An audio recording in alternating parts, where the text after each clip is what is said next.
Walaupun mungkin saya punya pengalaman pahit ya, dengan yang berbeda agama, kita tidak satu paham, padahal kita ini teman.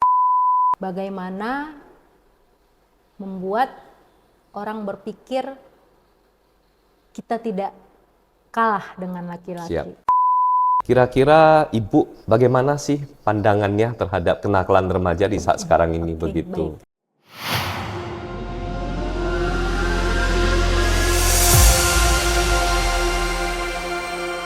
Baik semuanya, selamat datang kembali di Bincang-Bincang bersama generasi muda Wihara Samida Bagya. Kali ini kita kedatangan tamu yang spesial, wanita yang luar biasa, AKBP Saudur Sitinjak, yang saat ini juga menjabat sebagai Kapolres Kota Pematang Siantar. Selamat datang Ibu di Wihara Samida Bagya. Di tengah kesibukan masih sempat untuk hadir sebagai narasumber di podcast kami. Terima kasih Ibu. Sama-sama. Ibu boleh perkenalan sedikit kepada para penonton, profil, kemudian boleh sedikit perjalanan hidup Ibu sampai saat ini menjabat sebagai seorang pemimpin di Kota Pematang Siantar. Silakan Ibu. Baik, terima kasih kepada Wihara Samida Bagya yang sudah mengundang dalam podcast pada siang hari ini. Perkenalkan, saya AKBP Saudur Sitinjak. Sejak bulan Maret kemarin menjabat sebagai Kapolres Pematang Siantar. Saya asli kelahiran dari Pematang Siantar, kemudian SD dan SMP di sini, jadi ini kota saya sendiri, kampung saya kampung sendiri, halaman ya Bu? Kampung Siap. halaman saya sendiri, keluarga besar juga masih tinggal di Siantar ini. Kemudian sebelumnya saya berdinas di Polda Sumut di bagian lalu lintas, menjadi seorang polwan itu sejak tahun 2007. Walaupun lulusan akpolnya 2006, tetapi itu di bulan Desember sehingga mulai berdinas itu di tahun 2007. Kemudian saya sudah menikah, suami Marga Simbolon, dan dikaruniai anak 3, 2 putri, 1 putra. Luar biasa. Ibu sebagai seorang wanita, leader ya, artinya apakah dari kecil Ibu memang sudah bercita-cita ingin menjadi seorang polwan? Ini mau cerita sebenarnya atau panjang Bu ya? Gak usah diceritain sebenarnya ya, nanti jadi malu sendiri. Siap Ibu. Baik, sebenarnya kalau untuk disampaikan cita-cita mungkin tidak ya, karena di keluarga besar itu tidak ada yang polisi, hanya ada satu abangnya ibu itu tentara, tapi juga tidak ada pengenalan tentang kepolisian. Jadi sama sekali tidak ada cita-cita menjadi polisi. Tetapi kalau perjalanan hidup, saya kebetulan SMA di Matauli Sibolga. Nah, ceritanya itu kita di satu kelas itu ada 27 orang, dia unggulan B ya, 27 orang, terus 10 orang perempuan. Nah, dari 10 orang perempuan itu 7-nya itu udah muslim, yang sudah pakai jilbab. Nah, kalau untuk kepolisian ataupun kedinasan lain itu kan nggak boleh ya, belum bisa ya kemarin itu pakai jilbab. Jadi sisa 3 lagi, 1 kurang tinggi, kemudian 1 agak gemulai, sisanya saya. Nah, dulu itu kita dari kelas 2 SMA itu oleh sekolah sudah mewajibkan ada perwakilan dari setiap kelas itu untuk dilatih menjadi sekolah kedinasan. Jadi 1 laki-laki, 1 perempuan. Nah, dari 3 sisa saya sendiri gitu. Jadi terpaksa dengan berat hati saya ditunjuk sebagai perwakilan untuk mengikuti pelatihan. Jadi dari kelas 2 itu sudah dilatih sampai kelas 3. Berat hati. Berat hati karena sama sekali tidak tahu ya. Mikirnya kemarin itu saya pengennya itu sih nyoba ST Telkom atau STAN. Pengennya gitu. Oke, Ibu, kita mungkin langsung to the point untuk membahas topik-topik mungkin yang sekarang ya sedang banyak tren atau terjadi. Salah satu hal yang mungkin keresahan yang cukup dirasakan oleh masyarakat, remaja-remaja kita ini, Bu. Mereka itu adalah calon masa depan, di mana mungkin kita banyak melihat ya remaja yang tergabung ke lingkungan yang tidak sehat, terlibat dalam tindakan-tindakan kriminal. Kira-kira Ibu bagaimana sih pandangannya terhadap kenakalan remaja di saat sekarang ini begitu? Terkait kenakalan remaja mungkin saya mandangnya di sisi si remaja sendiri ya, si anak sendiri. Nah, di dalam peradilan pidana anak, si anak ini sebelum umur 18 tahun itu masih disebut sebagai anak. Kenapa sih dia disebut sebagai anak? Karena dianggap belum mampu memutuskan untuk dirinya sendiri. Itu yang pertama. Kemudian kedua, dia punya perbedaan dengan orang dewasa ketika refleks. Otaknya ini belum siap untuk refleks ketika ada situasi atau kejadian ataupun mungkin tekanan. Dia belum bisa berpikir untuk menentukan mana sih yang baik gitu.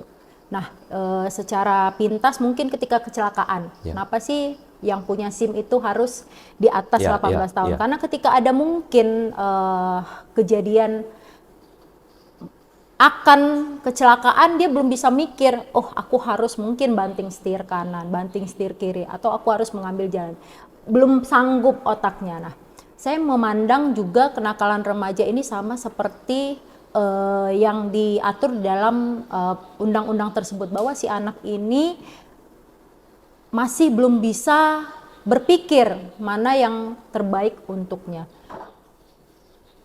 Sehingga banyaknya kenakalan remaja itu dari pribadi saya sendiri itu bukanlah menjadi tanggung jawab si anak. Tetapi lebih tanggung jawab kepada lingkungannya. Baik itu orang tua, guru, kemudian tetangga sekitar, atau mungkin organisasi, atau tempat dia hidup, tempat dia bergaul. Itu adalah yang punya tanggung jawab. Kenapa sih si anak ini jadi nakal? Kenapa sih si anak ini seperti tidak mengikuti aturan? Menuju ke sananya itu dia tidak ujuk-ujuk langsung nakal. Contoh si anak merokok, dia langsung tiba-tiba ngerokok yuk. Betul. Itu pasti ada proses. Kenapa sebelum sampai ke proses itu tidak ada yang perhatian, tidak ada yang mungkin rasa ingin mencegah sehingga si anak ini tidak jatuh dalam kenakalan remaja itu. Gitu. Karena memang masyarakat ini kadang dengan mudah menghakimi ya Bu, main hakim sendiri, atau anak-anak yang ditangkap misalnya Bu, mereka hajar begitu saja. Artinya harus kita tahu penyebab mereka itu seperti ini apa begitu itu ya Bu. Maksudnya saya pengennya masyarakat ini si kenakalan remaja seakan-akan dalam pikiran masyarakat salahnya si anak gitu loh. Memang kok bandel ya, memang kok nakal ya, memang gitu pengen jewer si anak gitu. Tapi sebelum ke situ gitu, kenapa si anak jadi nakal gitu. Mungkin bisa flashback dulu, si anak ngapain ya sebelumnya, bergaulnya dengan siapa. Kalau dulu itu saya ingat tuh ibu saya tuh kalau SD ya, masih SD itu pulang sekolah itu kan sudah ada jamnya ya. Nah, mungkin ketika pulang sekolah kita izin, pasti izin. Kalau dulu tuh masih izin. Karena kan dulu itu masih takut ya dengan gagang sapu. Kemudian mungkin dengan pukulan kasur gitu kan. Kita masih dulu sapu lidi Bu ya, paling masih sakit. Dipukul pakai itu ya. Jadi ketika pulang sekolah terus kita permisi mau kerja kelompok gitu kan. Kalau dulu mungkin masih kecil itu kita berkunjung ke rumah teman itu biasa, tetapi tetap ada batasannya. Ketika itu sudah lewat waktu, nah itu pasti dicari, dipanggil. Jadi kita udah tahu tuh teriakan itu, mana ini, wah itu dah ibu siapa nih datang gitu. Itu udah tanda buat kita harus segera membubarkan diri. Nah, sekarang ini kok kayaknya masyarakat itu saya ngelihat ya, kemarin ada beberapa kejadian kita ada mengamankan anak-anak yang terlibat mungkin mau tawuran, menemukan sajam yang dibawa oleh mereka. Si anak ini udah seharusnya itu sebenarnya sudah waktunya pulang gitu, tapi tidak dicari. Dicarinya karena sudah kita hubungi, ada anak loh, ada anak, silakan Bapak Ibu datang gitu, kita mengamankan anak-anak. Nah, setelah itu gitu. Nah, jadi itu hal yang miris ya buat saya ya. Kenapa sih orang tua ini seakan-akan jadi menyalahkan si anak, ya kamu nggak pulang itu salahmu gitu, bukan flashback kepada dia apa yang sudah saya lakukan untuk mengawasi si anak gitu. Kalau si anak tuh nggak ujuk-ujuk pulang malam, tidak, pasti diawali dengan molornya waktu dia keluar gitu. Tapi kalau dari awal mungkin orang tua benar-benar mengawasi si anak, mengingatkan si anak, kemudian tahu siapa teman-temannya, kepada siapa dia bergaul gitu. Tapi terkadang masyarakat menyampaikan alasan pembenar, saya kan kerja, saya kan mencari uang untuk keluarga. Tapi balik lagi, kamu kerja itu buat siapa sih? Kan buat anak juga lah. Kalau anaknya sudah hancur, buat apa lagi gitu. Jadi mungkin kalau orang beda pandangan ya, beda pandangan, tapi saya sih mikirnya lebih seperti itu, lebih kepada si anak itu korban. Korban. Berarti di sini tanggung jawab orang tua ya, Ibu ya. Tanggung jawab semuanya, itu orang tua ada, guru ada, masyarakat sekitar ada, tetangga, kiri kanan. Kemudian ya lingkungan dia berada di mana, mungkin sering nongkrong di kafe. Si kafe itu ada orang tua juga loh yang ada di situ. Mungkin pelayannya, mungkin yang punya kafe gitu. Jadi juga dia punya, ayolah kita sama-sama, anak-anak ini generasi penerus kita berikutnya. Kalau kita tidak mengawal mereka sampai siap menggantikan kita, ya mungkin Pak Polres Poluan mungkin bisa lenyap ya. Iya betul Ibu. Jadi ada nggak Ibu sebenarnya kasusnya nih anak selama ini nampaknya baik-baik saja. Dia itu menurut orang tuanya, tetangganya, masyarakat, nih anak sebenarnya nggak bermasalah. Tapi tiba-tiba udah aja nih misalnya masuk ke Polres karena terlibat tawuran segala macam Ibu. Selama ini kalau ada yang anak yang bermasalah seperti itu, orang tua itu sering sekali menyampaikan anak saya baik-baik saja. Tapi kalau buat saya itu seperti dianya yang tidak menerima. Jadi di otaknya itu terpatri anak dia baik. Padahal seperti yang saya sampaikan tadi, si anak tuh nggak ujuk-ujuk seperti itu. Pasti ada perubahan dari kebiasaan, dari rutinitas. Sekarang kejahatan saja tidak akan mungkin sempurna, ya kan? Tupai tidak jatuh untuk kedua kalinya. Nah, si anak juga pasti ada perubahan. Tapi si orang tua ini berpikir, oh dia lagi masa puber mungkin ya. Nah masa puber ini oke, kita bisa pahami, tapi masa pubernya seperti apa gitu. Itu sudah harus menjadi tanggung jawab orang tua ya. Tapi kalau itu tidak dipahami orang tua sebagai perubahan yang perlu diantisipasi ya, jadinya orang tua masih mikir, oh dia baik-baik saja gitu. Jadi ketika mungkin terjadi ada panggilan dari Polres, otaknya sudah mikir, terpatri, oh anak saya anak baik-baik gitu, saya nggak akan nerima, saya nggak akan percaya anak saya seperti ini. Oke, akhirnya jangan hanya menyalahkan si anak begitu ya Bu ya. Sebagai orang tua atau calon orang tua, masyarakat, tetangga, organisasi, termasuk seperti kami ya, mungkin Bu, itu tanggung jawab kami juga. Akhirnya anak-anak bergabung di sini harus kami pastikan tidak akan pernah masuk ke lingkungan yang tidak sehat begitu. Kalau Ibu sendiri ada nggak strategi khusus? Mungkin Bu sebagai orang tua juga sebagai leader di kota ini, kira-kira gimana Ibu strateginya untuk bisa meminimalisir atau bahkan mencegah supaya tidak berkelanjutan, Bu? Kalau untuk Polres sendiri, kita ada satker yang memang khusus untuk melaksanakan sosialisasi. Nah, sejak saya jadi Kapolres kemarin, saya menambahkan tim yaitu dari Polwan, yaitu tim Sri Kandi dari Polres Pematang Siantar untuk setiap hari melaksanakan patroli dan turun ke objek-objek. Nah, setiap hari itu harus ada objek yang berbeda.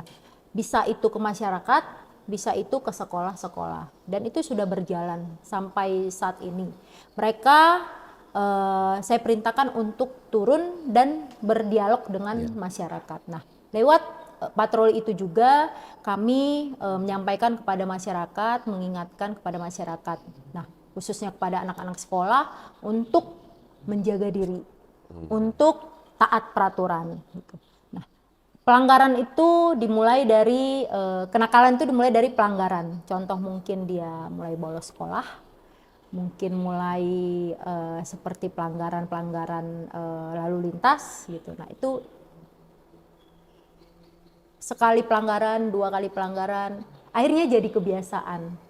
Kebiasaan-kebiasaan yang dianggap orang bukan suatu hal yang salah gitu, jadi malah dianggap benar. Ya benar kok, cuma situ nggak harus pakai helm gitu Iya, betul. Atau benar kok masih sempat, belum merah sekali gitu ya, masih bisa lewat gitu. Iya. Itu hal-hal yang dijadikan orang kebiasaan dan dianggap benar gitu.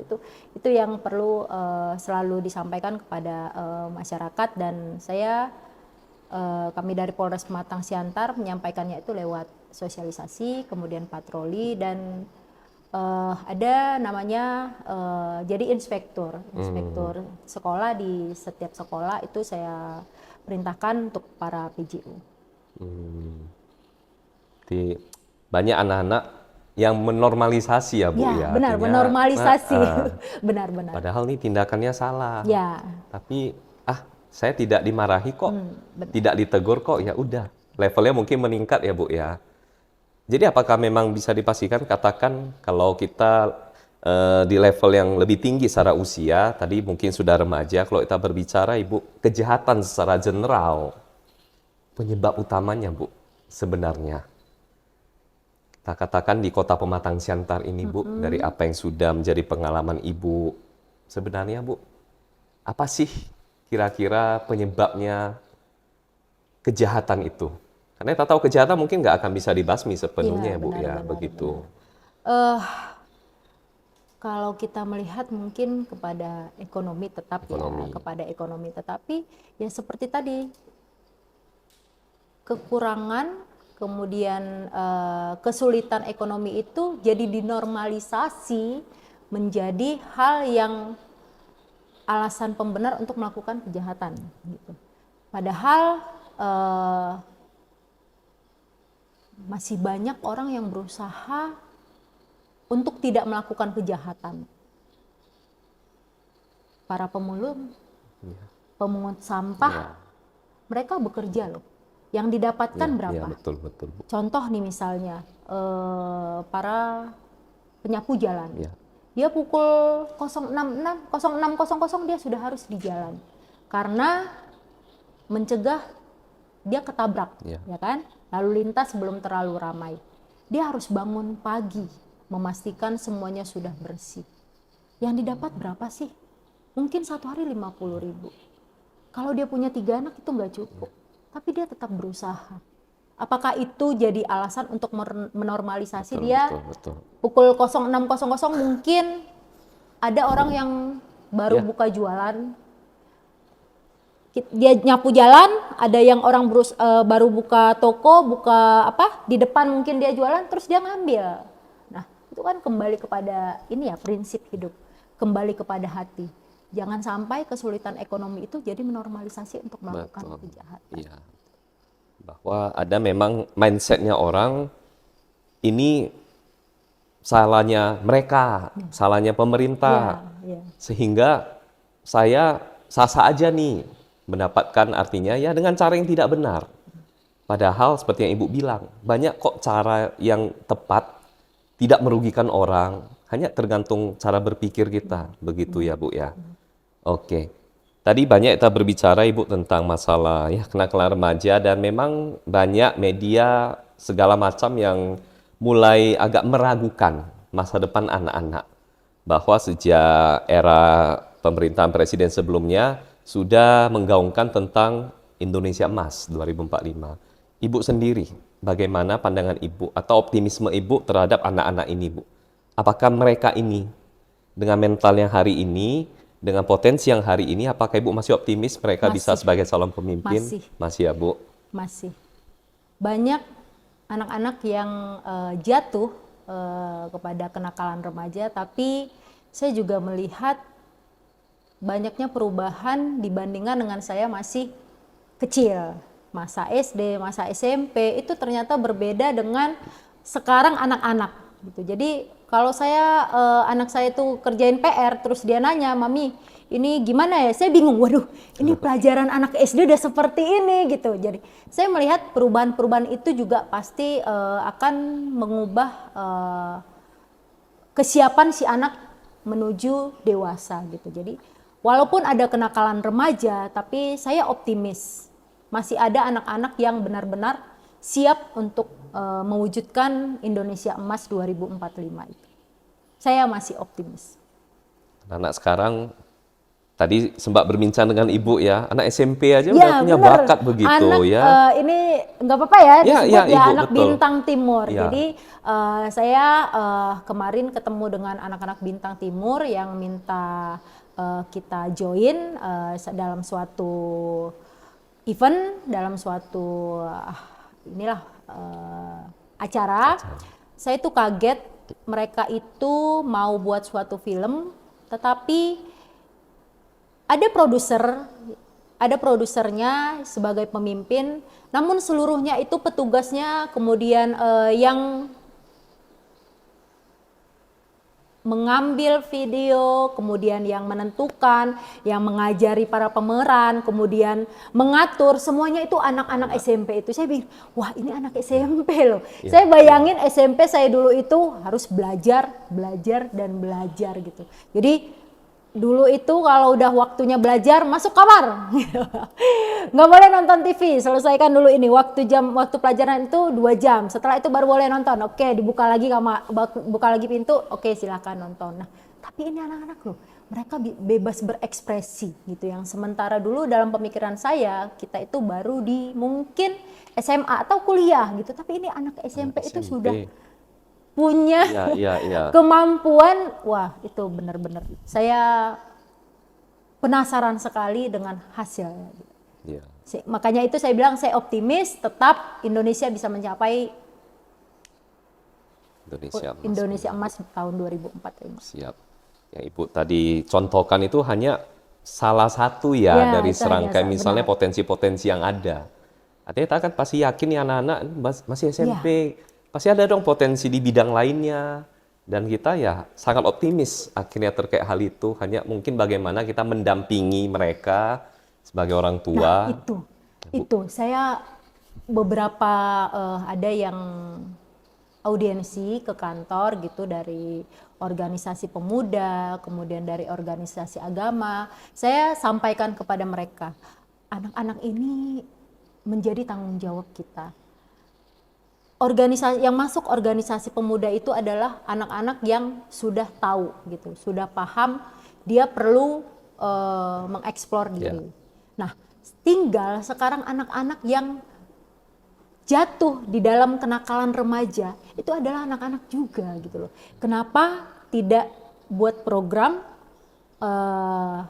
bagaimana dari organisasi pemuda ini yang mungkin jumlahnya saat ini 30, si 30 ini punya pendampingan satu yang jatuh dalam, yang termasuk anak-anak nakal. Kalau 30 punya pendampingan terhadap satu anak-anak yang nakal, mungkin 2 bulan, 3 bulan, 4 bulan, organisasi ini punya 60 anggota. Ya kan? Dari 30 punya pendampingan jadi 60. Nah yang 60 mendampingi lagi anak-anak yang sudah nakal ini. Nah, mungkin saya pikir Kota Pematang Siantar bisa habis anak-anak nakal. Menjadi virus yang baik begitu Bu ya. Virus yang baik, gunung es. Gunung es, iya siap. Baik, akhirnya kita bisa menyimpulkan, tidak menyalahkan, tapi itu semua tanggung jawab kita begitu ya Bu ya. termasuk masa depan anak-anak, bukan akhirnya kita hanya menyerahkan ke mereka saja. Tidak, tapi ya bagaimana peran kita sebagai orang dewasa untuk tetap mendampingi, mengajari, membimbing mereka. Dan tadi yang menarik yang disampaikan Ibu ya, bahwa ketika lingkungan yang sehat terbentuk, ya akan membentuk imun yang sehat dan pengaruh-pengaruh sehat. Benar. Sehingga bisa terhindarkan potensi-potensi mereka itu melenceng, melakukan hal-hal yang negatif begitu. Itu menarik, Ibu. Karena ada yang bilang kan, Iya, kepada siapa kita bergaul, seperti itulah kita. Kita bergaul dengan orang pintar, ya kita jadi orang pintar ya. betul. Kita bergaul dengan orang baik, ya kita jadi orang baik gitu. Belum tentu mungkin kita baik, tapi orang lihat, dia orang baik, pasti temannya baik gitu ya. Mungkin seperti itu ya. Tapi kalau kita setiap hari ketemu sama mereka, mungkin tertular ya. Kita jadi baik, kita jadi pintar gitu. Sama seperti anak-anak remaja ini. Dibiarkan jatuh bersama anak-anak yang sudah nakal, ya dia walaupun belum nakal, tapi karena sudah masuk dalam kelompok itu jadi tanda kutip gitu. Nah, ini yang kita tarik. Kita tarik. Kalau semuanya bersatu, mungkin bisa kita kembalikan mereka menjadi organisasi-organisasi pemuda yang benar-benar bisa mengeksplor dirinya. Siap. Berarti organisasi itu penting ya Ibu, untuk betul-betul sebagai wadah yang sehat untuk bisa menggabungkan, menampung anak-anak, potensi-potensi mereka yang hebat untuk bisa kita tingkatkan. Dan Ibu, satu hal yang menarik dan agak menjadi sebuah pertanyaan juga bagi saya, karena Ibu mungkin pemimpin wanita. Seorang wanita tentu dibandingkan dengan seorang pria ada keterbatasan, tantangan-tantangan. Mungkin di saat ini tidak sedikit wanita itu punya sebuah impian seperti Ibu. Saya kelak suatu hari saya mau jadi pimpinan, saya mau jadi pemimpin. Artinya boleh nggak Ibu spill tantangannya dulu ya, tantangan dulu sebelum ke yang sifatnya positifnya begitu. Tapi sebagai seorang wanita, apa sih kira-kira Ibu tantangan yang harus Ibu hadapi? Ini kayaknya kemarin sudah disampaikan, tapi nggak apa-apa ya. Iya Ibu, tidak masalah. Iya Bu. Ya baik. Tantangan menjadi pemimpin wanita itu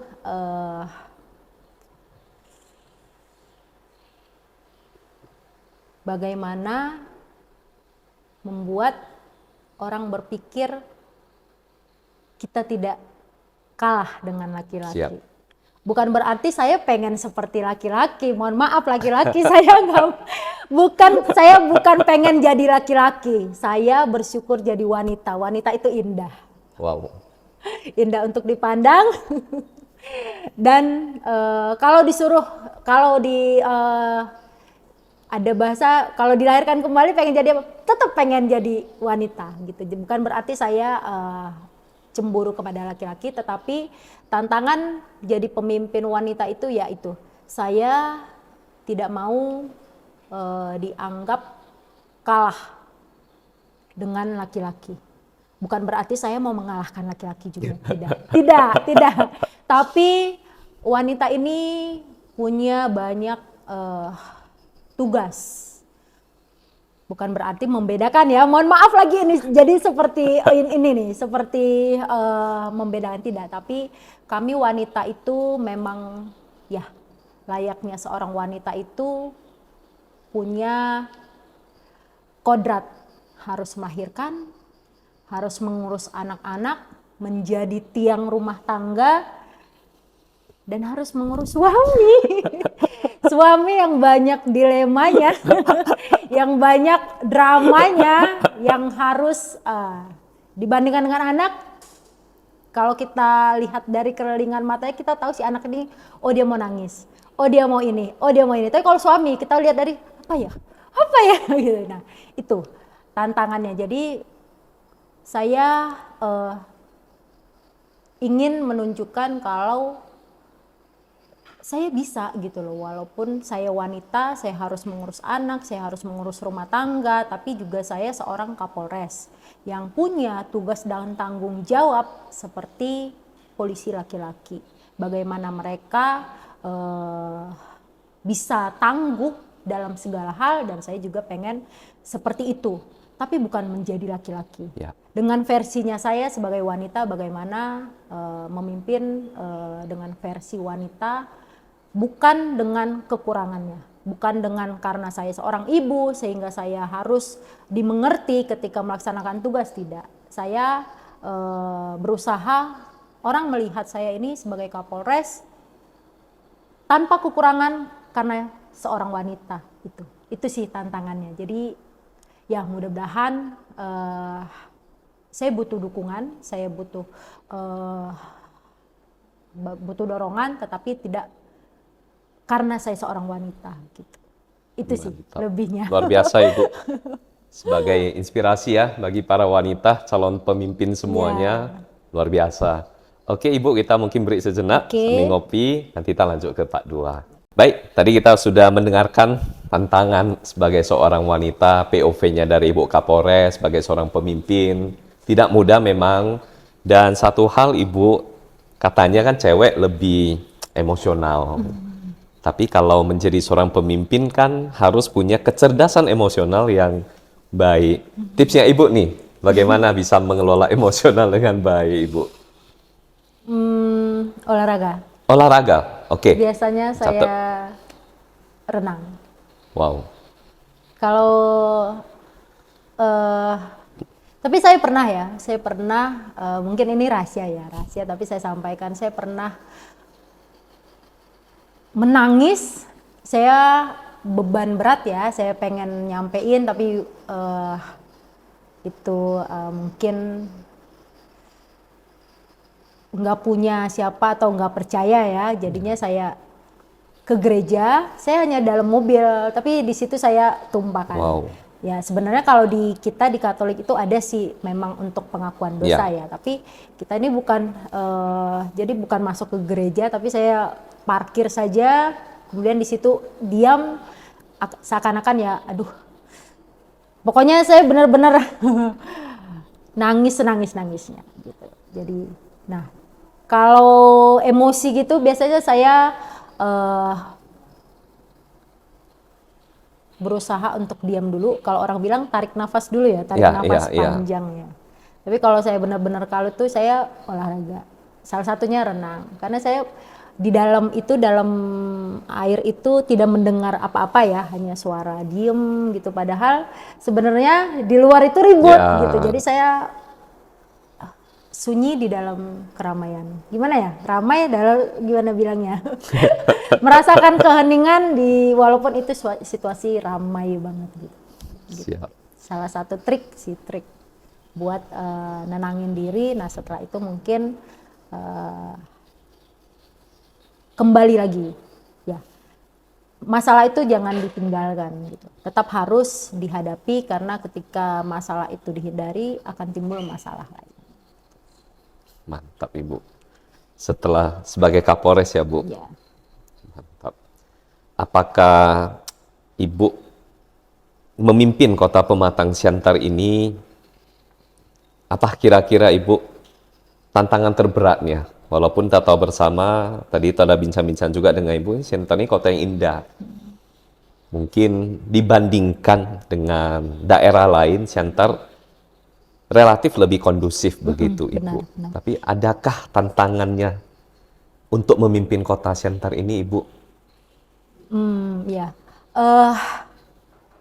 Siantar ini saya pernah dinas itu memang baru di 3 tempat saja, di Medan, kemudian di Deli Serdang dan di Siantar ini. Siantar kemarin dari Pemko menyampaikan bahwa mendapat peringkat kelima sebagai wilayah paling toleransi. Wow, iya. Dan saya pikir itu benar, saya merasakan itu sesuai. Jadi kita hidup di Siantar ini ya kamu agamamu, tapi bukan berarti kita berbeda gitu. Saya benar-benar merasakan, walaupun mungkin saya punya pengalaman pahit ya, dengan yang berbeda agama, kita tidak satu paham, padahal kita ini teman. Kita teman, tapi karena agama saling menyudutkan sampai saya harus keluar dari grup itu. Saya bilang, loh, kita ini berteman. Pertemanan ini untuk mendukung kita. Pertemanan ini untuk saling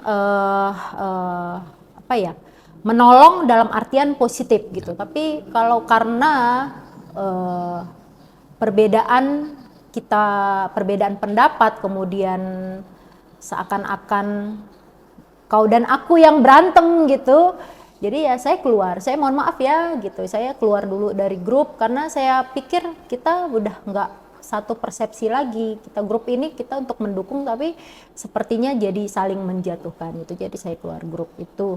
Nah di Siantar ini saya lihat itu masih tinggi, bener-bener toleransinya itu tinggi, di mana-mana kafe banyak, kemudian yang nongkrong di situ juga saling menghargai gitu, walaupun berbeda agama, berbeda suku gitu, tapi seakan-akan kita sama-sama menikmati Kota Pematang Siantar, menikmati kopi, menikmati roti gitu, bukan kamu agamamu beda, sukumu beda, tidak gitu, duduk bersama gitu, saling menyapa, itu senang gitu.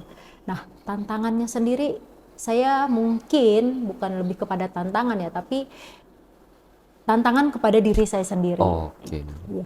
Keluarga saya tinggal di sini, kampung saya Siantar, dan mungkin tuanya saya nanti di Siantar gitu. Ya mungkin ya, kita nggak tahu nanti. Tapi saya pengen Siantar ini lebih baik. Jadi tantangan lebih kepada diri saya sendiri, bagaimana saya sebagai Kapolres saat ini diberikan kepercayaan oleh pimpinan, dan juga saya pikir itu adalah rencana dari Tuhan. Bagaimana sih saya selama menjadi Kapolres bisa berbuat, bisa mengubah sedikit, membawa kebaikan untuk Kota Pematang Siantar ini, sehingga nanti ketika masa tua saya lihat, oh iya, saya dulu sebagai Kapolres pernah loh gitu. Saya dan keluarga saya yang tinggal di sini, oh iya,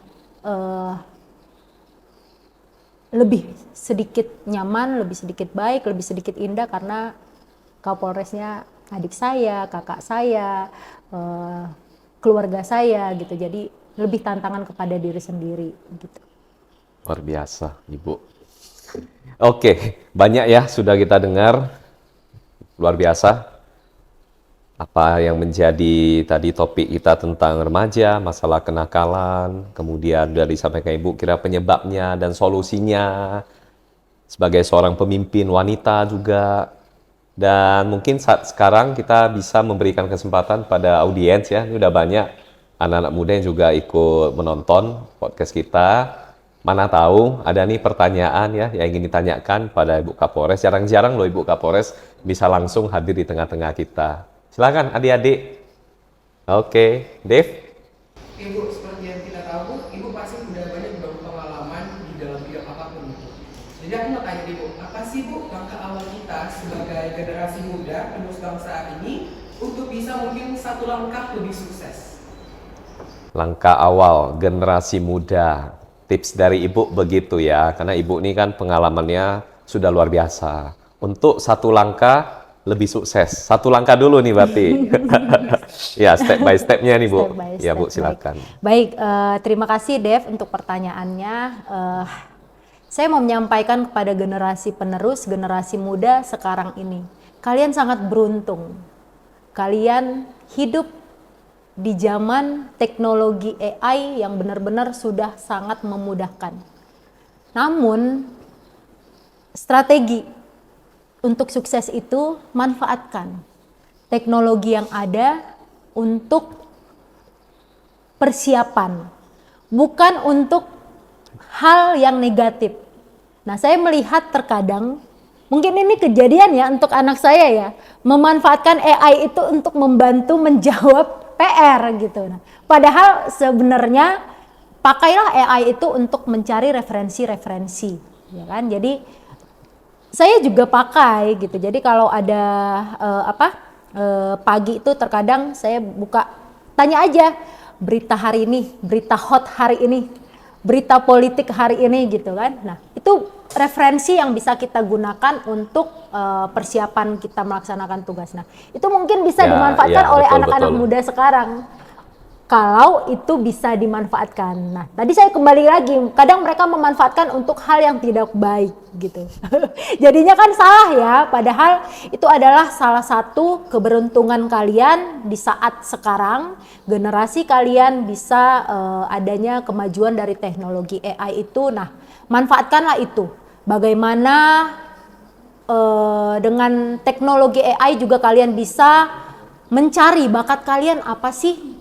Ada yang bakatnya mungkin memang di science, ada juga yang di talentanya, bernyanyi kah, mungkin melukis kah, mungkin coding, sudah banyak sekarang. Saya juga lihat kalau di medsos ini banyak sekali tawaran-tawaran untuk seorang anak, bagaimana mengembangkan anak. Nah itu, jadikanlah itu cara untuk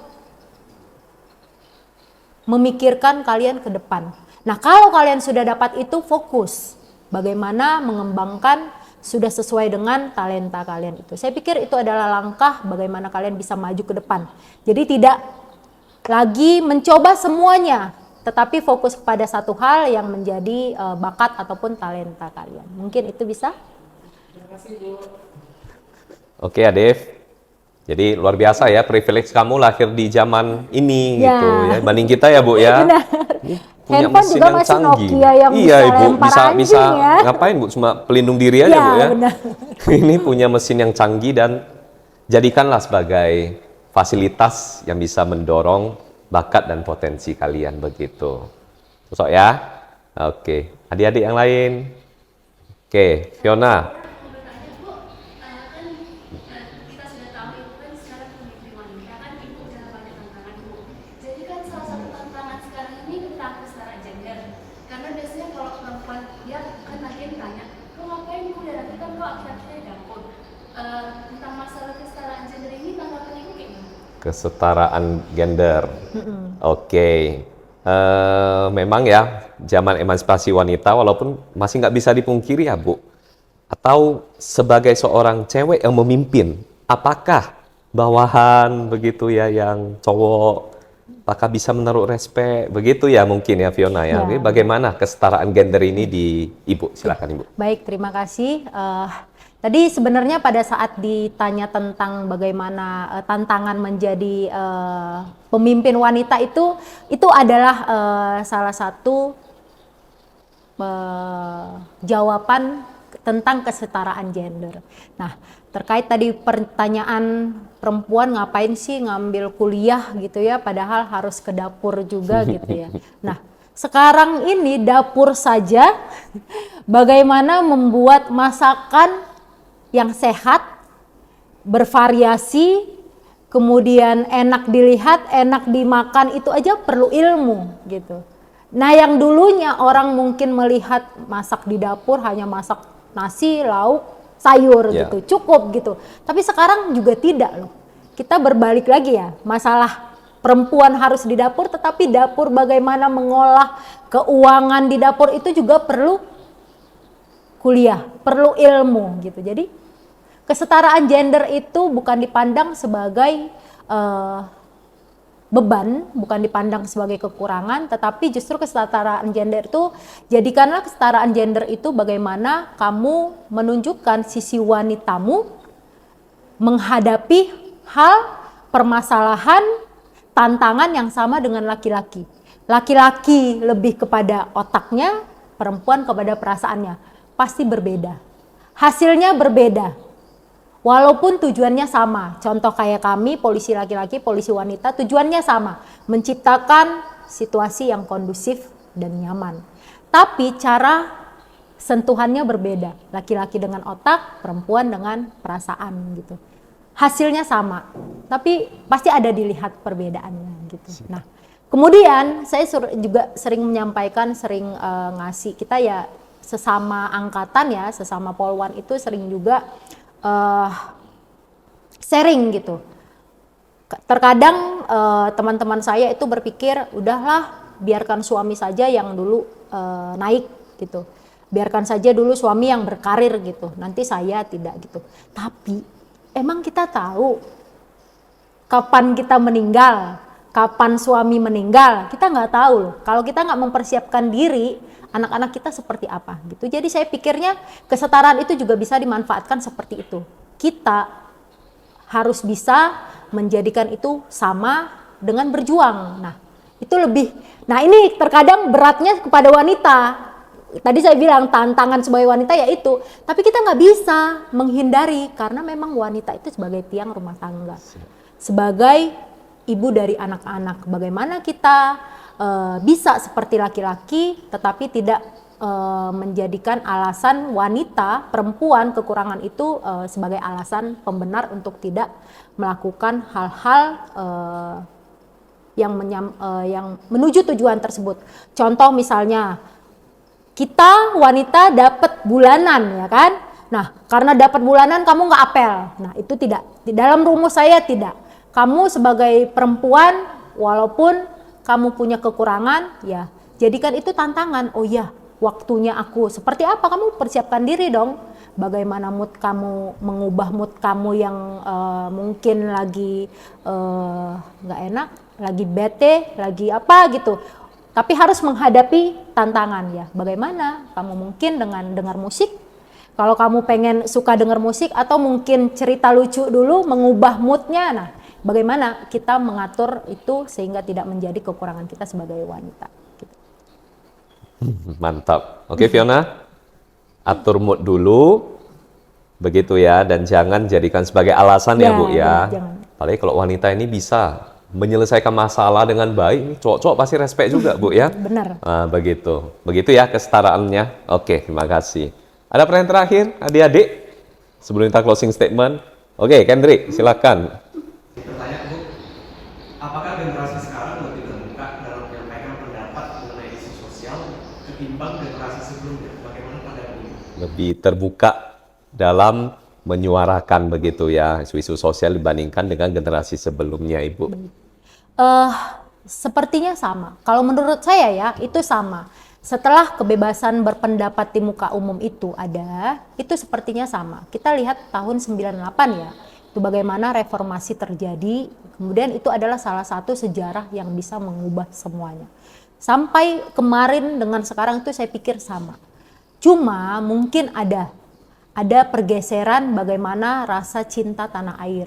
Saya sampaikan kemarin pada saat mengisi untuk mahasiswa baru, bagaimana perubahan cara pandang ideologi anak-anak muda zaman sekarang terhadap negara.